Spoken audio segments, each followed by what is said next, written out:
The first time I met Willow Carter. We were both screaming in the same hospital nursery. That was the joke our parents loved telling. Daniel cried louder, my mother would say, and Willow stole all the attention, her father always replied, for most of my life. Willow wasn't just part of my world, she was my world. We lived 3 houses apart in a quiet neighborhood outside Portland. We walked to elementary school together, shared lunches through middle school, and survived the awkward disasters of high school side by side. Everyone thought we'd eventually get married, honestly. I thought so too. Willow had this impossible way of making every room feel warmer. Blonde hair that caught sunlight like gold threads. Sharp green eyes that always looked like she knew something nobody else did. And when she laughed, you forgot every bad thing in your life for a second. I spent 10 years loving her quietly before I finally confessed at 24. We were sitting on the hood of my truck near Cannon Beach, wrapped in blankets while cold ocean wind hit our faces. I think I've been in love with you since middle school, I admitted. Willow stared at me for a long moment, then she smiled softly. Took you long enough. That was 2 years ago. At first, everything felt perfect. We moved into an apartment downtown. She worked in digital marketing while I built my architecture business from the ground up. We cooked terrible pasta together at midnight, argued over movies, planned imaginary vacations to Italy we couldn't afford. It felt real, solid, permanent. Then Ryan Matthews arrived. He transferred into Willow's company from New York, tall, rich, confident, the kind of guy who wore expensive watches casually and somehow made arrogance look charming. The first time Willow mentioned him, I ignored the strange feeling in my chest. Ryan's hilarious, she said while scrolling through her phone. He says Portland people are too polite. Sounds annoying, she laughed. You're just jealous. Maybe I was, but things slowly changed after that. She started staying late at work, started dressing differently, started checking her phone while smiling at messages she wouldn't show me. One night I woke up at 2 a.m. and found her sitting on the balcony texting someone. When she noticed me, she locked her screen immediately. Couldn't sleep, she said too quickly. I wanted to believe her. God, I wanted to, because loving someone for over a decade makes you blind in dangerous ways. You excuse things, ignore instincts, convince yourself loyalty still exists because you need it to, but deep down, I knew something was slipping away. I just didn't realize how publicly she would destroy it, or how quickly I'd disappear from her life afterward. The company party happened on a Friday night. Willow almost didn't invite me. That should have been my first real warning. It's mostly work people, she said while fixing her makeup in the mirror. So it might be boring for you. I looked up from tying my tie. Are you serious? She sighed dramatically. Fine. Come if you want, not I want you there, not please come, just if you want still. I ignored the sting, because that's what people in love do when they're desperate not to lose someone. The rooftop lounge downtown was packed with wealthy professionals, pretending not to judge each other. Music echoed through golden lights while waiters carried champagne between groups. Willow looked stunning in a black satin dress. Every man there noticed, including Ryan. I spotted him immediately. Tall, dark blue suit, perfect smile, the kind of man who walked into rooms expecting attention, and Willow gave it to him instantly. Ryan, she called happily. She left my side before I could even answer. I watched them hug, not a friendly office hug, something longer, closer. Ryan looked at me afterward, not threatened, amused. That was worse. Throughout the night, Willow barely stayed beside me. She laughed too hard at Ryan's jokes, touched his arm constantly, ignored me whenever I joined conversations. At one point, another coworker asked, Daniel, right? You and Willow have been together forever. Before I could answer, Ryan smirked. Forever relationships usually end eventually. The table laughed awkwardly. Willow didn't defend me. She just sipped her wine. Something inside me twisted painfully. Later that night, I walked toward the bar and heard voices around the corner. Willow's voice, Ryan's. I stopped instinctively. You know he'd do anything for you, Ryan said. I know, Willow laughed softly. So why stay with him? A pause, then the sentence that shattered 10 years of loyalty. Because Daniel's safe, she admitted. Safe, not loved, not valued, safe. He's predictable, reliable. Honestly, sometimes he feels more like family than a man. Ryan chuckled. And me? Another pause. You're exciting. I stood frozen. My chest felt hollow, like somebody had reached inside and ripped something out carefully. I should have walked away instead. I stepped forward. Willow's eyes widened when she saw me. Daniel, am I interrupting? I asked quietly. Ryan looked uncomfortable for the first time all evening. Willow immediately became defensive. Start what? You're acting dramatic. I stared at her. 10 years together, and somehow I was the problem. The tension grew heavier as nearby coworkers noticed us. Ryan muttered, "Maybe I should go." "No," Willow said quickly. Then she turned toward me with visible irritation. "Can you not embarrass me right now?" Embarrass her? I almost laughed, but the humiliation hadn't even started yet. Things escalated fast, too fast. One moment we were arguing quietly near the bar, the next half the rooftop was watching us. "You heard enough already," Willow hissed. "I heard exactly how you see me." She crossed her arms. "You're twisting everything." "No. I'm finally understanding it." Ryan stepped between us slightly. "Daniel, maybe calm down." "That did it. Stay out of this." Willow rolled her eyes dramatically. "God. You're acting insecure." "Insecure," I repeated. "Yes.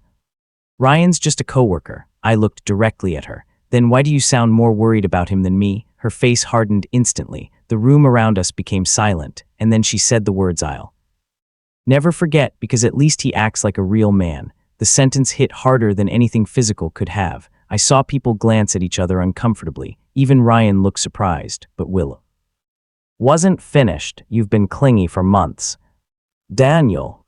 It's exhausting." I stared at her in disbelief. "Clingy? We live together." "Exactly," she snapped. I shook my head slowly. "This is really who you are?" She stepped closer. "What's that supposed to mean?" "It means I don't recognize you anymore." For 1 second, something flickered in her eyes, guilt, fear, maybe even regret. But then Ryan placed a hand lightly on her shoulder, and everything changed. She looked at him, then back at me, and suddenly it felt like she had something to prove, to him, to everyone watching, to herself. "Stop acting pathetic," she said coldly. I laughed bitterly. "You know what's pathetic? Humiliating someone who's loved you for over 10 years. The slap came instantly, sharp, loud, public. The entire rooftop froze. My head turned slightly from the impact for a second. Nobody moved, nobody spoke. Willow's breathing became uneven. Maybe she realized what she'd done, maybe not. But I remember one thing clearly. Ryan smirked, tiny, brief, but I saw it. And that was the exact moment something inside me died. I touched my cheek slowly, then I looked directly at Willow. No anger, no shouting, just emptiness. "You're right," I said quietly. She frowned. "What?" "I should stop acting pathetic." Then I took my phone out in front of everyone, blocked her number, blocked Instagram, blocked Snapchat, blocked everything right there. Coworkers stared in shock. Willow laughed nervously. "Oh my God. Are you serious right now?" I looked at her one final time, for the first time in years. Then I walked away. Nobody stopped me, not Willow, not Ryan, not anyone. The elevator ride down felt strangely peaceful, painful, but peaceful, like finally stepping out of a burning building you pretended was home. The apartment felt different when I returned alone. Too quiet, too small, too full of memories. I stood in the kitchen staring at the coffee mugs we bought together in Seattle, the couch where we watched movies every Sunday, the framed picture from Cannon Beach, two smiling idiots pretending forever was guaranteed. I sat down slowly, then did the hardest thing I'd ever done. I opened my gallery, thousands of photos, birthdays, road trips, Christmas mornings, her asleep beside me, her laughing in restaurants, her hugging me after my father's funeral. 10 years of my life. My hands shook, but I deleted them anyway, every single one, because some people don't deserve permanent space inside your memories. Around midnight, someone knocked on the apartment door. I already knew who it was. "Daniel, open the door." "Willow." I stayed silent. "Seriously? You blocked me everywhere." Still silent. "You're overreacting." That made me laugh quietly. A slap, public humiliation, emotional betrayal, and somehow I was overreacting. "Daniel." I walked toward the door. Finally, but I didn't open it. Instead, I spoke through it. "You should leave." "What?" "You heard me." She sounded angry now. "You're seriously ending things over one mistake." "One mistake," I repeated. "Yes." I leaned my forehead against the door. "The slap wasn't the mistake." Willow. Silence, then quieter. "What's that supposed to mean?" I closed my eyes. "The day before the party," I said calmly, "you told Ryan I felt more like family than a man." Nothing, not a single word, so I continued. "You said he excited you." Her breathing changed immediately. She told me to wait outside while she grabbed her charger. Ryan had joked earlier that week. He didn't realize I was standing nearby. I heard everything, every humiliating word, and still I stayed, because I loved her. But after the slap, something finally broke. "You heard that?" she whispered. "Yes." Another long silence, then softly, Daniel, I didn't mean it like that. I almost opened the door almost, but then I remembered Ryan's smile, the slap, the way she looked embarrassed by me instead of ashamed of herself, and the feeling disappeared. We're done, I said. You don't mean that. I do, Daniel. I loved you more than anyone I've ever known. My voice cracked slightly, but I'm not going to beg someone to respect me. Then I walked away from the door, eventually.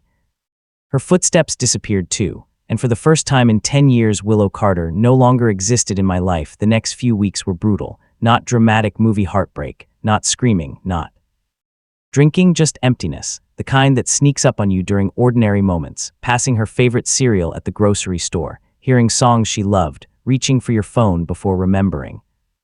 There's nobody left to text. I buried myself in work, 12-hour days, new projects, anything to avoid thinking. Then one afternoon, my best friend Marcus dropped into my office unexpectedly. You look terrible, he said. Thanks, serious. I leaned back in my chair. I'm fine. That's the biggest lie you've ever told me, Marcus had known Willow almost as long as I had. He shook his head slowly. I still can't believe she did that publicly. Neither can I. He hesitated. People are talking about it. I laughed. Dryly. Fantastic. No. Listen, Marcus sat across from me. Most people think she crossed a line. And Ryan, his expression darkened. They're already dating. That hurt more than I expected, not because I wanted her back, but because it confirmed everything. I was replaced before the relationship even ended. Marcus studied me carefully. You okay? Honestly, I looked out the office window. I think I spent years loving a version of Willow that doesn't exist anymore. That night, I returned home and noticed something strange. The apartment didn't feel painful anymore, just temporary. So I packed her remaining things into boxes, every sweater, every makeup bag, every piece of her life still sitting inside mine. The next morning, I asked the front desk concierge to call her. She can pick everything up tomorrow. Simple, clean, final. But Willow didn't come alone. Ryan arrived with her. Of course he did. I opened the apartment door and saw them standing together. Willow looked nervous. Ryan looked territorial, like he'd won something. Your boxes are near the kitchen, I said calmly. Willow stared at me. You look different. Slept? That's funny. No. It's honest. Ryan crossed his arms. This doesn't need to be awkward. I looked at him blankly. You're in my apartment, carrying my ex-girlfriend's bags 2 weeks after she publicly humiliated me. Pause. It's already awkward. Willow flinched slightly. Good for once. She should, while Ryan carried boxes downstairs.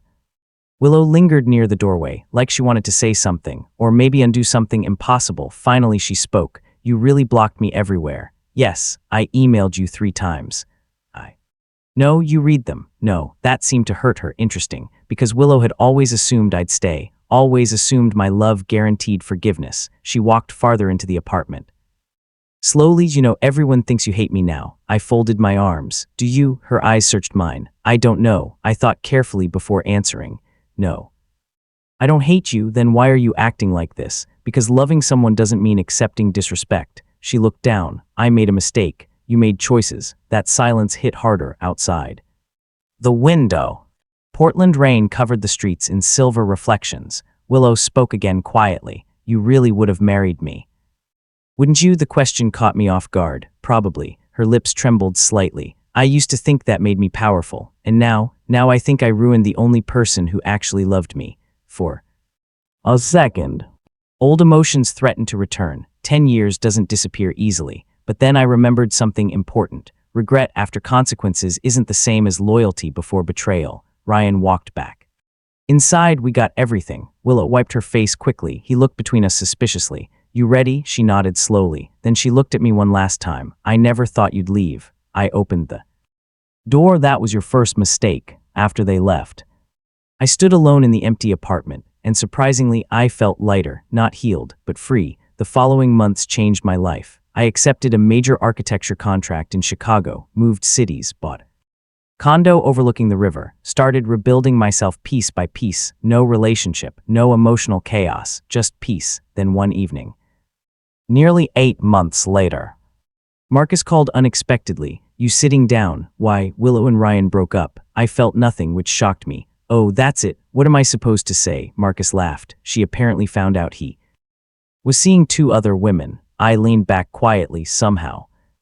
That felt predictable. She's been asking about you, Marcus added carefully. I stared out at Chicago lights reflecting across dark water. She lost the right to know about me a long time ago, I thought. I'd never see Willow again. Then winter arrived. Chicago streets were covered in snow when I entered a small bookstore cafe near my office, and there she was sitting alone by the window, reading. Second. It felt like time folded backward. Same blonde hair, same green eyes, but different somehow, sadder, older. When she noticed me, she froze. Daniel, I considered leaving instead. I nodded politely. Willow, what are you doing here? I live here. Oh, awkward silence followed, then she stood slowly. Can we talk? Every instinct told me no, but another part of me wanted closure. I sat across from her. Snow fell quietly outside while coffee machines hissed behind us. Willow wrapped trembling hands around her cup. You look good, she said. You too. It was partially true. She still looked beautiful, but exhaustion lived behind her eyes now. I heard your company's doing really well. It is. That's good. Another silence, then finally, I'm sorry. I looked at her calmly. For what? Part her face fell, all of it. The slap, yes. The emotional cheating, yes. Making me feel disposable. She closed her eyes briefly. Yes, for the first time. She sounded completely honest, not defensive, not proud, just broken. I was stupid, she whispered. No, I replied softly. You were selfish. Tears filled her eyes immediately. I know, I leaned back. Quietly, you know what hurt most? She shook her head. You knew exactly how much I loved you. She started crying silently. And instead of protecting that, you used it. I never wanted to lose you. But you were willing to risk me. That difference mattered. A lot. Willow wiped her tears. Do you ever miss us? I thought carefully. Sometimes I miss who we used to be. Her expression softened hopefully. Then I continued. I don't miss who we became. That hope disappeared instantly, outside. Snow continued falling across Chicago streets. Beautiful, cold, final. We talked for nearly an hour. About childhood, about Portland, about people we used to know. It felt strangely peaceful, like speaking to a ghost from another lifetime. Eventually, Willow looked at me quietly. There's something I need to ask. I waited. Did you ever stop loving me? The question lingered heavily between us. I answered. Honestly, no. Her eyes filled again. But love changes after betrayal. She looked down. I kept thinking if enough time passed, maybe you'd come back. I know. How? Because for years I always came back. That silence said everything. Willow finally understood the reality she never expected. Some people only leave once, but when they do, they never return. She inhaled shakily. Right. Wasn't worth it. This was never about Ryan. She frowned slightly. Then what was it about? I looked directly into her eyes. Respect. The word hit her harder than anger ever could, because deep down, she knew the truth. Relationships survive mistakes. They rarely survive humiliation, especially public humiliation, especially betrayal disguised as confidence. Willow smiled sadly after a while. You know. What's ironic? What? You spent years afraid I'd leave you. I stayed quiet, and I was the one who got abandoned. I almost corrected her, but I didn't because I hadn't abandoned her. I had simply stopped abandoning myself after a few minutes. I stood. I should go. She nodded slowly. Will I ever see you again? I put on my coat. Probably not. That answer broke something in her expression, but this time there was no anger, no defensiveness, only consequences. As I turned toward the exit, Willow spoke one final time. Daniel, I looked back. I really did love you, for a moment. Memories flashed through my mind. 2 kids walking home from school, beach sunsets, late-night laughter, 10 years of history. Then I smiled faintly. I know, and sometimes love still isn't enough. I walked out into the falling snow without looking back. My phone buzzed once in my pocket. Unknown number. I already knew who it was without checking. I blocked it, then I kept walking forward, forever this time.